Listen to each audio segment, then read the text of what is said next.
کیا معاذ اللہ اللہ یہ چاہتا ہے کہ دنیا میں فساد رہے، دنیا میں امن قائم نہ ہو، لوگ بھوک میں مبتلا ہوں، لوگ مسائل کا شکار ہوں؟ تو اللہ کو ان سب چیزوں سے کیا ملتا ہے بھائی؟ انسانوں کو پریشانیوں میں ڈال کے اللہ کو کیا فائدہ ہو رہا ہے؟ کیا والدین چاہتے ہیں کہ ان کی اولاد پریشانیوں میں رہے؟ لیکن حدیث میں تو آتا ہے بھائی اللہ کو اپنی مخلوق سے محبت ماں سے 70 گنا زیادہ ہے، تو پھر اللہ تعالیٰ کیوں انسان کو پریشانیوں میں بھی ڈالتے ہیں؟ وَلَنَبْلُوَنَّكُمْ بِشَيْءٍ مِّنَ الْخَوْفِ وَالْجُوعِ، خوف میں ڈالیں گے، بھوک میں ڈالیں گے، وَنَقْصٍ مِّنَ الْأَمْوَالِ، مال کا نقصان بھی ہوگا، وَالْأَنفُسِ، جانوں کا نقصان بھی ہوگا، وَالثَّمَرَاتِ، پیداوار کا نقصان بھی ہوگا۔ سارے ہی نقصانات اللہ نے ذکر کر دیے۔ تو اتنے سارے نقصانات میں ڈالنے سے اللہ چاہتے کیا ہے؟ اللہ بتاتے ہیں، میں بتاتا ہوں کیا چاہتا ہوں میں نے دنیا کو دارالامتحان بنایا ہے۔ دنیا عیش کی جگہ نہیں ہے، مزے کی جگہ نہیں ہے۔ یہاں مزے ملیں گے تمہیں لیکن یہ جگہ مزوں کی نہیں ہے۔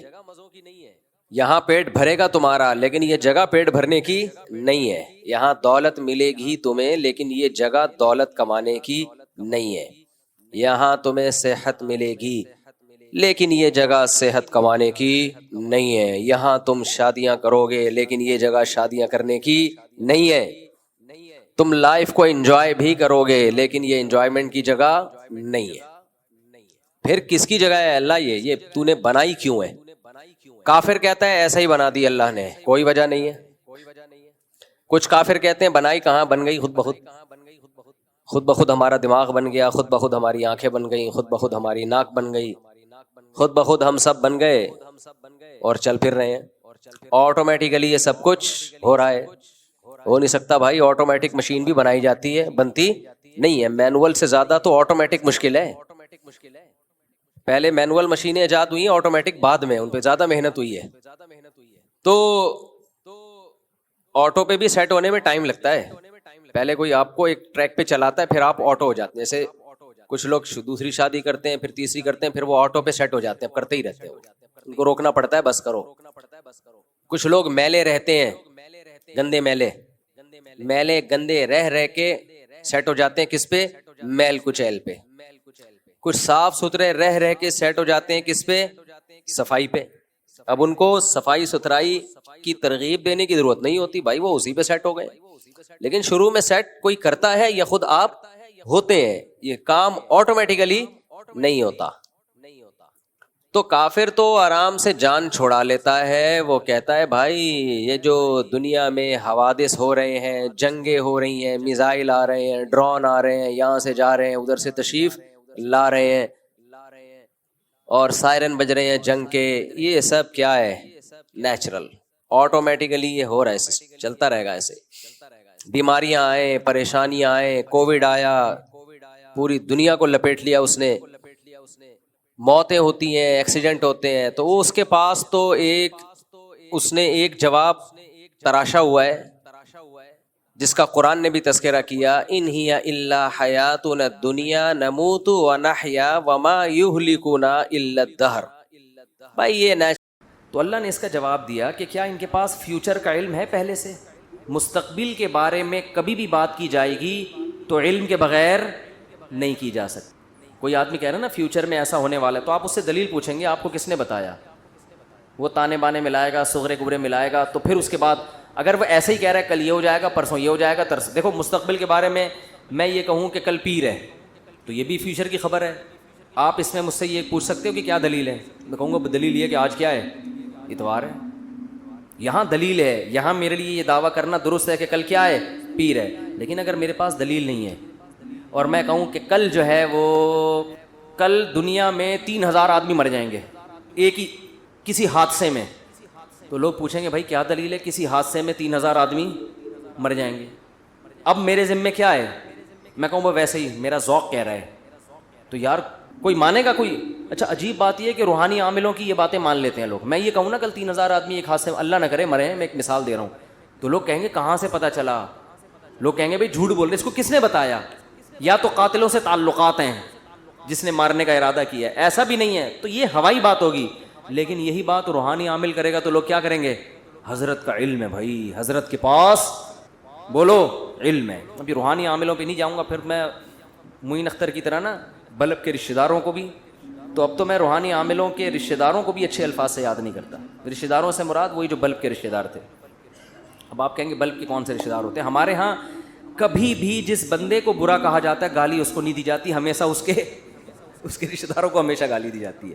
یہ ہمارے ایک ٹرینڈ چل نکلا ہے. تو قرآن کہتا ہے کہ ام عندہم الغیب فہم یکتبون. کیسے دیکھو ہمیں جھنجھوڑ رہا ہے قرآن کہ تم اپنے بارے میں کیوں فرض کر کے بیٹھے ہوئے ہو کہ تمہیں کچھ بھی ہونے والا نہیں ہے، تمہیں سزا نہیں ملے گی. یہ تمہیں کس نے بتایا ہے؟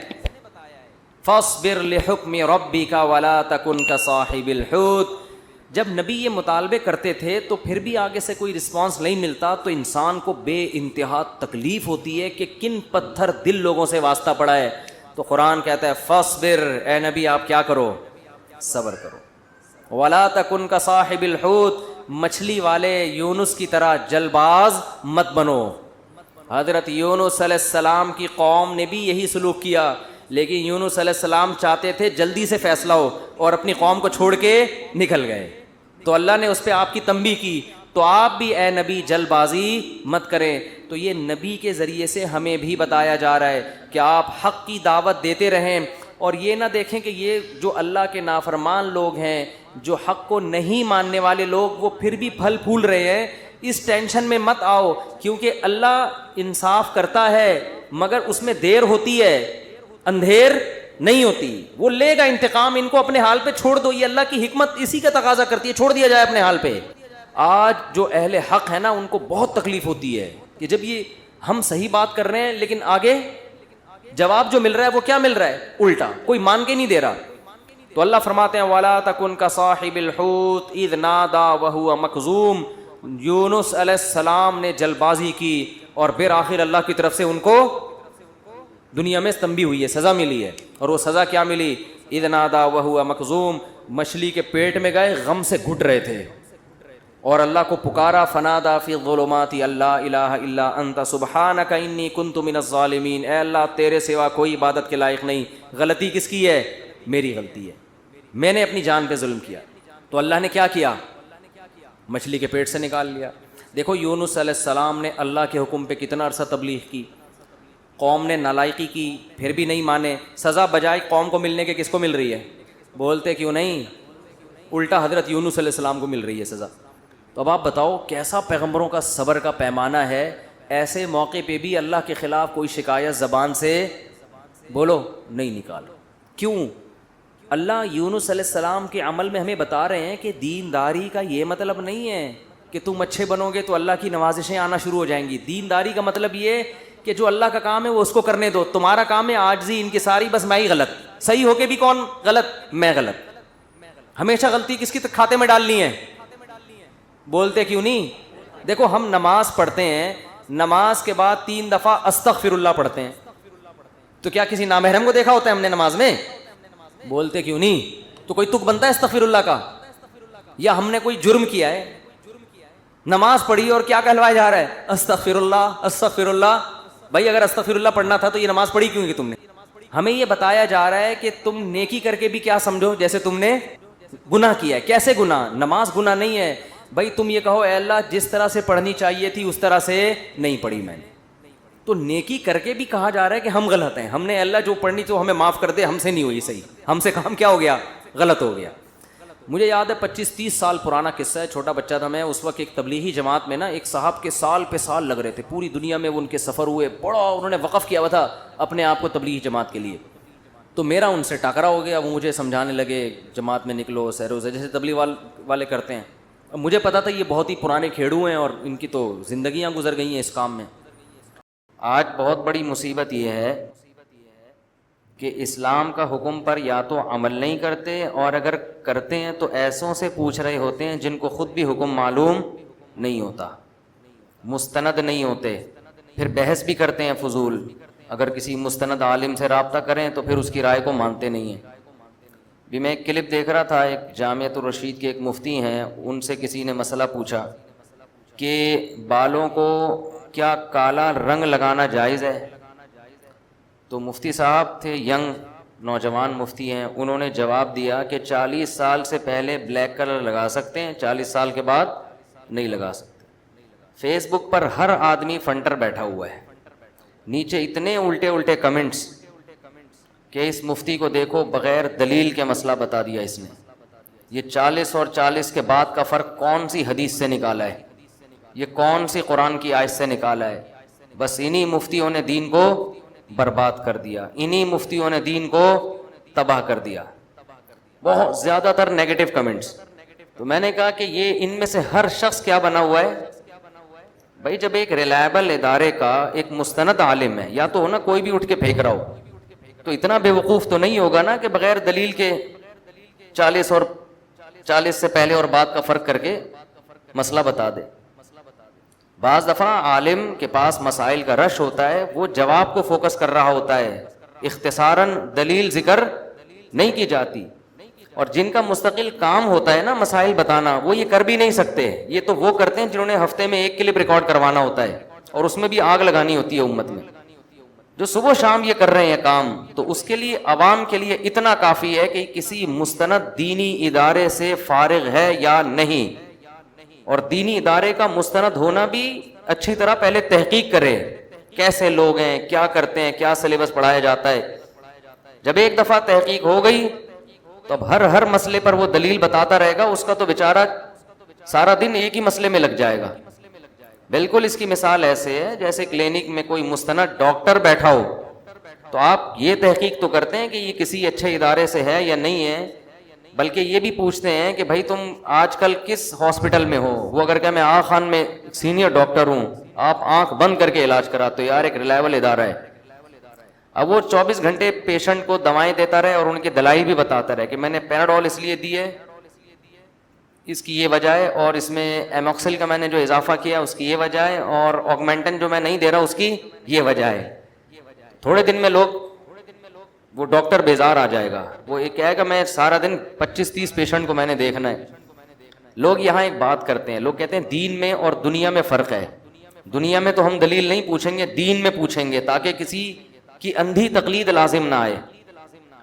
تو یاد رکھیں کچھ بیسک مسائل ہیں اسلام کے، موٹے موٹے مسائل ہیں جن پر پوری امت کا اجماع ہے، ان میں تو دلیل بھی پوچھی جائے گی، اور جو اجماع سے ہٹ کر بات کرے گا اس پہ اعتماد ہی ختم ہو جائے گا۔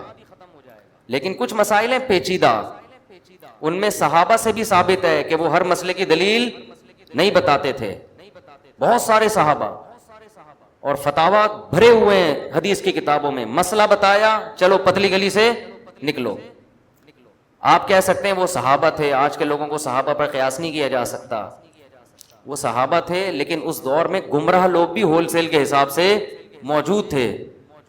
یہ اسلاف کا دور تھا، معتزلی بھی تھے، خوارج بھی تھے۔ لوگ کہتے تھے بھائی جنہوں نے نبی کی صحبت اٹھائی ہے، جن پر دوسرے صحابہ نے اعتماد کیا ہے، تو ہمارے لیے اتنی دلیل کافی ہے۔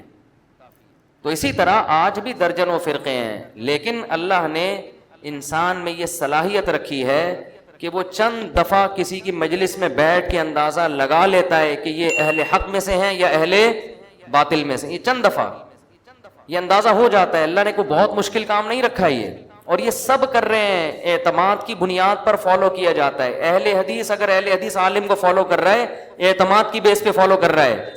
ہر مسئلے کی نہ اہل حدیث عالم دلیل بتاتے ہیں، اور اگر دلیل بھی بتاتے ہیں تو ادھوری، پوری کوئی نہیں بتاتا، کیونکہ پوری دلیل اگر آپ بتائیں گے نا تو اس طرف کی بھی اور پھر اس طرف کی بھی، پھر دونوں طرف کی دلیلوں کے بعد کس مفتی نے، کس مجتہد نے کس رائے کو کن ترجیحی بنیادوں پہ فالو کیا، وہ تمام دلائل آنے چاہیے۔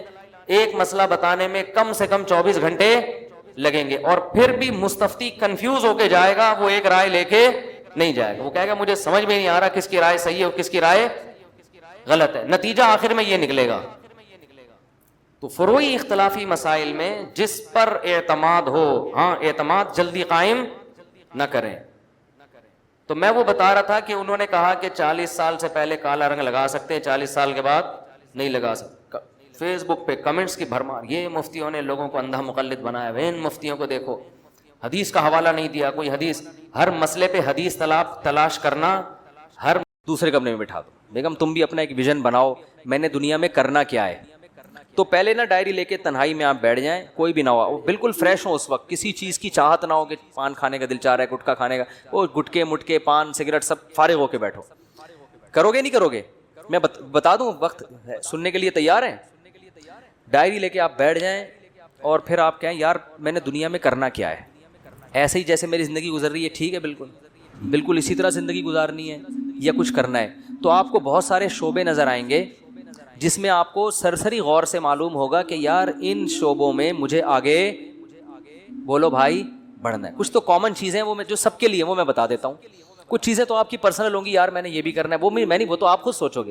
کچھ چیزیں تو ایسی ہیں جو دنیا میں ہر پاگل سے پاگل آدمی کہتا ہے کہ یہ تو سب نے کرنا ہی ہے. ان میں سب سے پہلی چیز ہے صحت. ویسے تو سب سے پہلی چیز ہے اسلام, اللہ کے لیے کیا کیا, لیکن میں صحت کو اس لیے پہلے نمبر پہ کہ اسلام پر عمل بھی صحت کے بغیر ممکن, کیونکہ جب بیمار ہو گئے نا تو وہ کچھ بھی نہیں کر سکو گے پھر. تو بیمار ہونے سے پہلے صحت کی حالت میں اتنا کچھ کر لو کہ بیمار ہونے کے بعد حسرت اور افسوس نہ رہے. اس لیے میں صحت کو پہلے رکھ رہا ہوں, ورنہ پہلے تو دین ہے نا. تو سب سے پہلے آپ لکھو کہ بھائی صحت کے حوالے سے میری مستقبل میں کیا پالیسی ہے, جس طرح سے پھوڑ رہا ہوں یہی پھوڑتا رہوں, جو مرضی دعوت پہ بلا لے چلا جاؤں, جتنے مرضی کوفتے کھلا دے کھا جاؤں, صبح پراٹھے پھوڑ رہا ہوں, صبح 11 بجے سو کے اٹھ رہا ہوں میں, ٹھیک ہے نا, اور پھر آفس لیٹ پہنچ رہا ہوں, اور پھر وہاں بھی وہ کیک رس چائے میں ڈبو کے کھا رہا ہوں, پھر شام کو سموسے بھی کھا رہا ہوں, پھر دوپہر بھی کھانا کھا لیا, پھر اس کے بعد سگریٹ بھی پی لی, پھر چائے بھی پھوڑ دی. اگر یہی بالکل مناسب ہے تو ٹھیک ہے, اور اگر یہ مناسب نہیں ہے تو مجھے اپنی صحت کے لیے اب کیا بولو نا کیا کرنا ہے. صرف دعاؤں پہ کام چلانا ہے یا وظیفوں پہ کام چلانا ہے, یا اس صحت کے لیے کچھ کرنا بھی ہے. ہمارے نبی صلی اللہ علیہ وسلم کی صحت تو بہت اچھی تھی. آپ نے تو حضرت رکانہ کو جو مشہور پہلوان تھے ان کو کیا کر دیا, پچھاڑ دیا. آپ تو گھڑ سوار تھے, میدان جنگ میں سب سے آگے آپ صلی اللہ علیہ وسلم ہوا کرتے تھے. تو یار میں کیا, اگر آج اسلام کو ضرورت ہوئی یا کسی مظلوم یا کسی ظالم کے خلاف لڑنا ہوا تو میں پتلی گلی سے بھاگوں گا یا وہاں کھڑا رہوں گا. ہمارے ایک دوست تھے, ان کے بڑے قریبی دوست تھے, کہتے ہیں میں ایک دفعہ پٹ رہا تھا تو میں نے پیچھے مڑ کے دیکھا تو میرے جو جگری دوست تھے نا وہ ایسے غائب ہوئے جیسے پیدا ہوئے ہی نہیں اس کائنات. اور صحیح کیا, بھاگ گئے, ورنہ وہ بھی پٹتے ان کے ساتھ, وہ بھی پٹتے نا, کیونکہ ظاہر ہے صحتیں ہے ہی نہیں, صحتیں ہی نہیں ہے کوٹنے پیٹنے والی. تو مرد کو تو ایسا ہونا چاہیے پیٹے نہیں بلا وجہ. کبھی ضرورت پڑتی ہے کہ آپ کو پٹنا بھی پڑتا ہے, اور پٹنے سے بچنے کے لیے سامنے والے کو پیٹنا پڑتا ہے. موسیٰ علیہ السلام نے ایک تھپڑ لگایا تھا قبطی کو, اس کا انا للہ ہو گیا تھا. کیا صحت تھی کہ نہیں تھی؟ تو وہ انہوں نے قتل کی نیت سے مارا نہیں تھا, ان کی نیت تو تھی لڑائی چھڑوانے کے لیے چانٹا لگا اور وہ مر گیا. تو مارنے کی نیت سے اگر مکہ مارتے تو کیا حال ہوتا اس کا, آپ خود سوچو. تو دیندار آدمی ہوں, نبی صلی اللہ علیہ وسلم نے فرمایا, آپ اپنے بارے میں سوچیں گے کہ دیندار ہوں تو نبی نے, یا دیندار بننا چاہتا ہوں تو نبی نے فرمایا طاقتور مومن کمزور مومن سے اللہ کو زیادہ محبوب ہے. تو یار میں صحت سے تو سارے کام ہوتے ہیں, صحت ہوگی تو نماز بھی ہوگی, روزہ بھی رکھا جائے گا, ماں باپ کی خدمت بھی ہوگی, بیوی بچوں کی خدمت بھی ہوگی. بیوی کی الٹی سیدھی کڑوی کسیلی باتیں برداشت کرنا, بلڈ پریشر کا مریض برداشت کر سکتا ہے, وہ برداشت کرنا آسان ہوگا, ٹھیک ہے نا, اگر بیوی ایسی ہے, ایسی ہوتی نہیں ہے لیکن اگر بالفرض ایسی کسی کی نکلی وائف. تو ابا کی, ماں باپ بڑھاپے میں جو چڑچڑی طبیعت ہو جاتی ہے تو اس کو جوان آدمی کے لیے, صحت مند آدمی کے لیے برداشت کرنا کیا ہوتا ہے, آسان. تو یار میں نے اپنی صحت کے لیے کیا کیا, ایسے ہی چلتا رہوں گا یا کچھ کرنا ہے, تو ڈائری میں لکھو.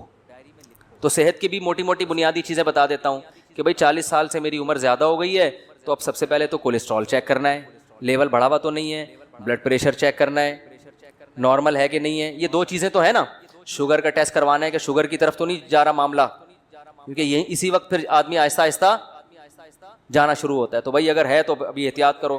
یہ ساری 2-3 موٹے موٹے ٹیسٹ ہوتے ہیں, وہ ڈاکٹر بتا دے گا. نہیں بھی کرو ٹیسٹ تو چلو چھوڑو, ٹیسٹ نہ کراؤ.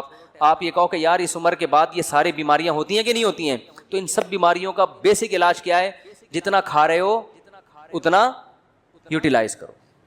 جو کھا رہے ہو نا وہ نکال دو کسی طریقے سے. تو اس کا حل کیا ہے, جاگنگ, جم, یوٹیلائز کرنا ہے نا, اپنی انرجی کو خرچ کرنا ہے. تو یار میں کیا کر رہا ہوں, تو ڈائری میں لکھو کہ تیرے باپ کو بھی نا اب صحت کے حوالے سے کوئی الہ عمل, اصل میں تمیز سے اپنے آپ سے بات کرو گے آپ مانو گے نہیں, حقیقت ہے. اپنے آپ سے بھی اگر آپ تمیز سے بات کرو گے, ہمیں عادت ابے تبے کی پڑ چکی ہے, اپنی اولاد کو آپ محبت سے سمجھاؤ مان جاتی ہے بھائی. ایک وقت آتا ہے اس کو بھی ابے تبے سے, ابے تیرے کو انڈے لینے کے لیے بھیجا تو کیا اندھا ہے کیا بہرا ہے, جب اس طرح سے پھر ایک وقت آتا ہے بولنا پڑتا ہے نا. امپلائز کو لوگ اسی طرح بول رہے ہوتے ہیں نا. تو آپ نے اپنے آپ سے ابے تبے سے بات کرنی ہے کہ بھائی تو ایسے ہی چلتا رہے گا یا انسان کا بچہ بننے کا تیرا پروگرام ہے کہ نہیں. تو بننے کا پروگرام ہے تو آج سے تھوڑا خوراک کا شیڈول کیا کرنا ہے, ایکسرسائز کرنی ہے, صبح اٹھ کے جاگنگ کرنی ہے, کبھی کبھار جم بھی جانا ہے, اور رات کو جلدی سونا ہے. رات کو دیر سے سونے والوں کو شوگر بہت جلدی حملہ کرتی ہے, ڈپریشن میں جاتے ہیں. رات کو جلدی سونے کا کیا, یہ جو ہے نا عشاء کی نماز کے بعد موبائل اب بند, یہ لاک کر کے لاکر میں رکھ دینا ہے اس کو. عشاء کے بعد موبائل ہاتھ میں نہیں آئے گا. وہ ہر ایک کی اپنی الگ ترتیب ہو سکتی ہے, میں تو مثالیں دے رہا ہوں. آپ عشاء نہیں تو 9 بجے کر لو, 10 بجے کر لو, 11 بجے کر لو, کوئی ٹائم تو یہ تو نہیں کہ ساری رات بیٹھا ہوا ہے موبائل پہ, تو پھر تو قبر میں لے جائے گا یہ موبائل تھوڑے دنوں میں. آنکھیں الگ خراب ہوں گی, دماغ الگ خراب ہوگا, اس کی ریس سے جو کچھ ہو رہا ہے سب کو پتا ہے کیا ہو رہا ہے. تو سوچنا ہے میرے بھائی, سوچنا ہے. پھر آپ نے یہ سوچنا ہے کہ یار عبادت کے حوالے سے کیا کرنا ہے. نماز, اپنے آپ کو نمازی بنانا ہی ہے, بنانا بھی ہے کہ صرف بیانات ہی سنتے رہنا ہے ساری زندگی, اب کچھ عمل بھی کرنا ہے کہ نہیں کرنا. تو اسلام میں سب سے پہلے کیا ہے, بولو نا بھائی, نماز ہے. یار تکبیر اولا کا پابند بنانا ہے, تو یار پابندی ہو نہیں رہی, سستی ہوتی ہے, تو بھائی پینلٹی لگاؤ اپنے اوپر. لکھو کہ ایک نماز ضائع ہو گئی تو اتنے روپے صدقہ کروں گا, پینلٹی لگاؤ اپنے اوپر. کچھ تو ہلو تو کچھ تو کرو بھائی, ایسے ہی تھوڑی چلنا ہے کہ یار پینلٹی لگاؤں گا. فجر قضا ہو گئی تو اتنے روپے صدقہ کروں گا, ظہر قضا ہو گئی تو اتنے روپے, اس طرح آہستہ آہستہ. پھر جو ہے نماز کے علاوہ پھر کوئی کسی میں کوئی اخلاقی برائی ہے خدا نخواستہ, کوئی بد نظری کی عادت ہے, یہ کوئی اور برائی ہے, تو یار یہ برائی چھوڑنی ہے. سگریٹ کی عادت ہے, گٹکے کی عادت ہے, ابے کیا ساری زندگی سگریٹ پیتا رہے گا؟ دیکھا نہیں ہے ہر ڈبے پہ لکھا ہوتا ہے خبردار سگریٹ نوشی صحت کے لیے مضر. ہر ڈبے پہ لکھا ہوتا ہے. تو کیا اندھا ہے, تجھے نظر نہیں آ رہی ہے؟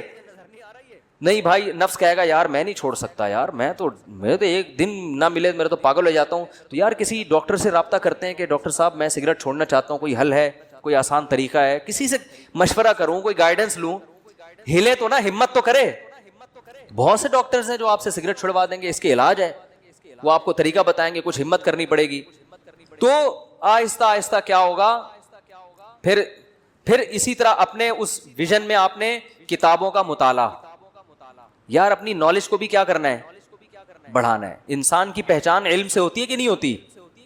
عزت علم سے ہوتی ہے. نالجیبل آدمی ہر جگہ عزت ہوتی ہے, یار اس کے پاس نالج ہے, معلومات ہے. ڈاکٹر ذاکر نائک کو لوگ کیوں سلام کرتے ہیں؟ نالج ہے یار, حوالے ہیں.